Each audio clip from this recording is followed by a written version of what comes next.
moo koor wande naa la fay salli ala mahmudin muhammadin dijjudi ko fekk yonent bi sallallahu alayhi wa sallam mu ngi taxaw mu toog jonkon. Why it is our diocesan patron feast day is because the Cathedral of Our Lady of the Assumption is dedicated.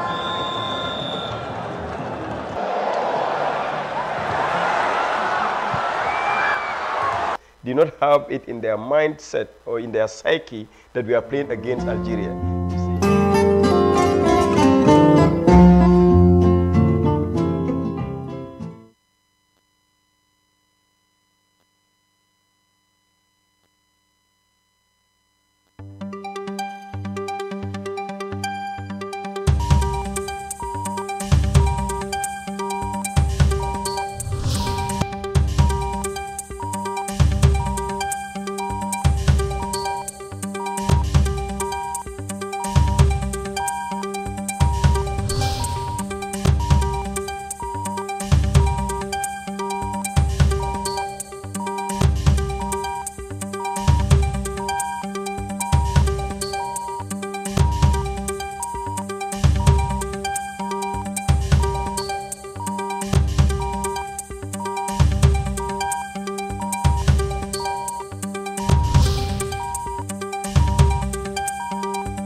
Good afternoon, our viewing in the African continent and beyond. You're watching The World Today, and I'm Alhassan Sise. In our headlines, Captain Babukar Bah has admitted torturing Oye Jallow during his detention at Fajara Barracks. I hit him on the stomach and he bent and fell down, and I kicked him on the head, he told the TRRC today. African Union Commissioner for Peace and Security has hinted that terrorism is expanding in the Sahel region, with the whole of West Africa on alert. 21 students were arrested and charged for violation of traffic laws and driving without license by the Gambia Police Force.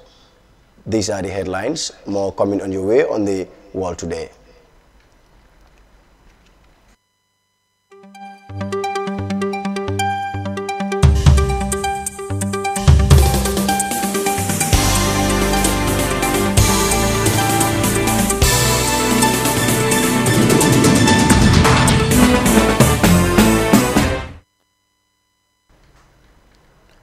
It's 12:30 p.m. in Istanbul and 12:30 p.m. in Washington State, 21:30 GMT here in the Gambia. You're watching The World Today Evening Bulletin. We now kick off with our first story. Captain Babukar Bah, the soldier who has been named by Omar Jallow as his torturer at the Fajara Barracks, has apologized for his actions before the Truth Commission this morning. Bah, a sergeant at the time of coup led by former President Yahya Jammeh, has confessed to the Truth, Reconciliation and Reparation Commission. Alluding that, Almamo Mane informed him that Oye Jallow has been conniving with the West to sanction the Gambia and hire mercenaries to topple the junta. Here is an insight from Captain Bah's testimony. I saw that, these truncheons that were being used by the gendarmes, for some reason, I don't know, they were littered around, So I reached out for a good one.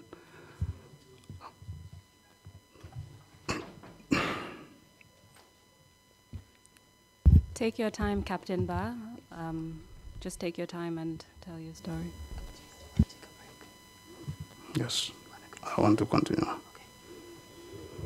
So, as I said, very regrettable. Then I reached out for that one, and I was hitting him, mercilessly on almost all parts of his body, his head especially, and then the feet and the body. I was hitting him there, and then he fall down, then, I kick him also, and I was hitting him,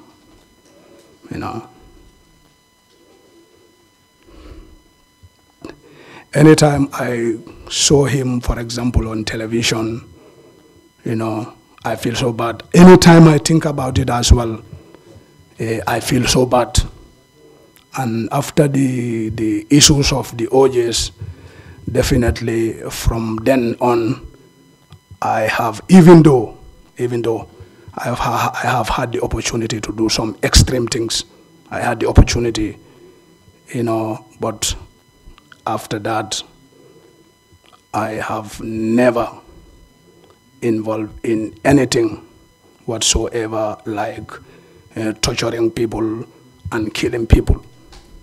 Even though at some points in the history of our country, everybody knows these were things that were frequent.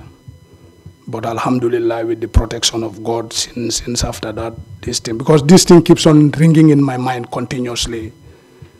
You know, I feel guilty and I feel that I have offended him. And ever since, I have been thinking of apologizing him.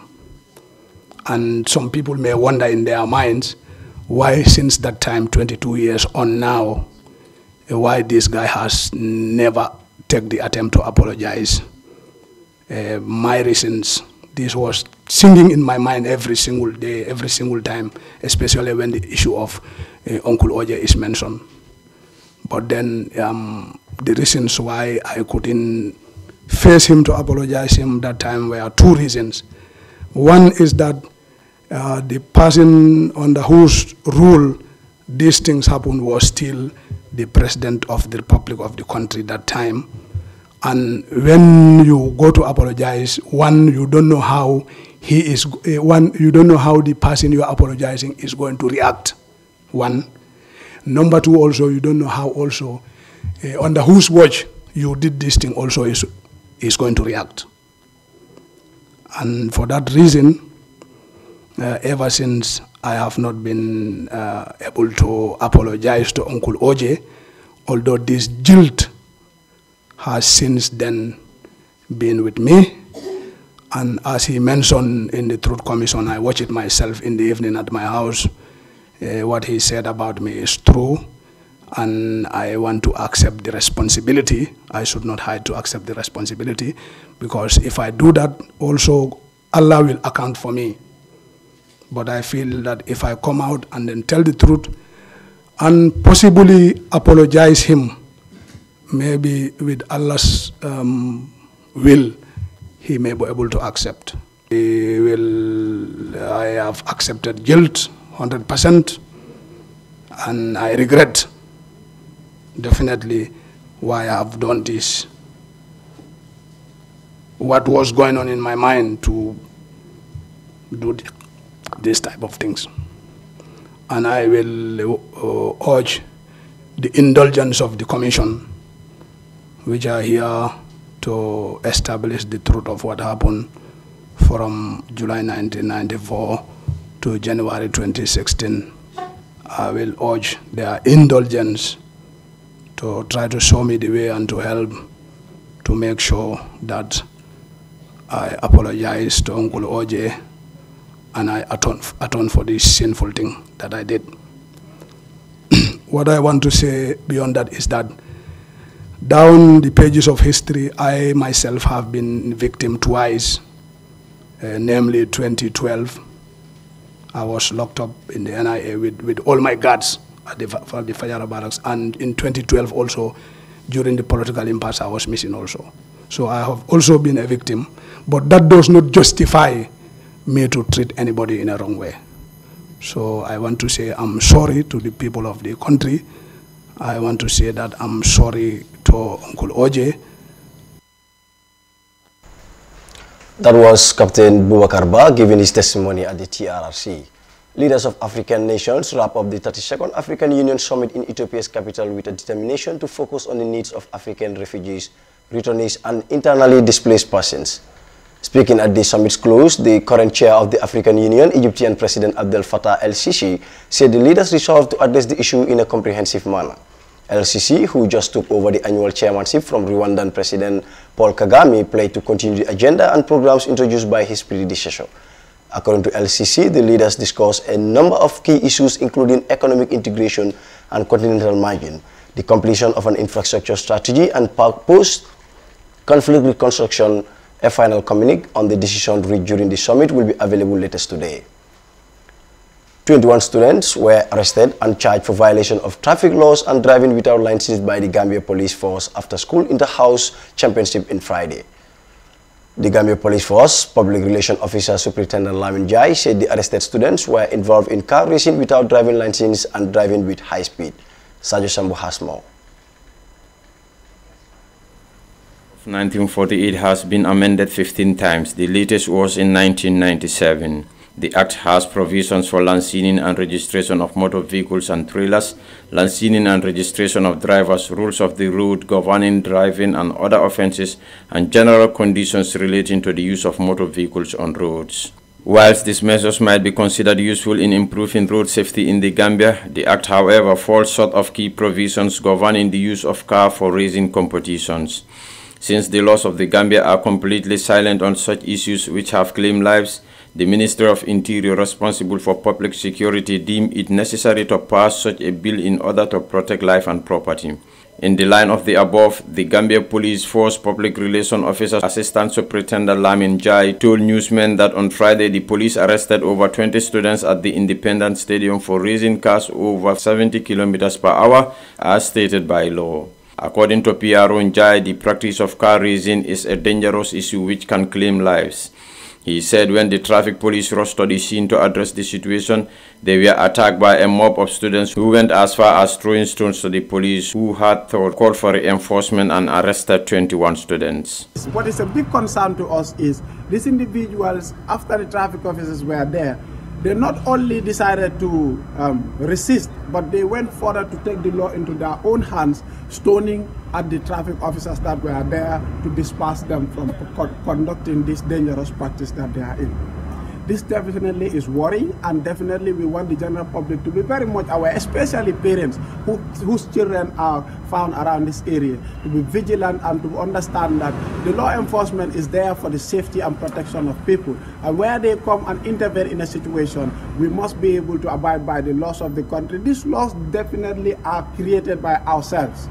So therefore, the job of law enforcement is to enforce the laws that are already created by us, the citizens of the Gambia. Pierre Njai went further to say that the students found wanting are charged with violation of law and driving without license and will be dealt according to law.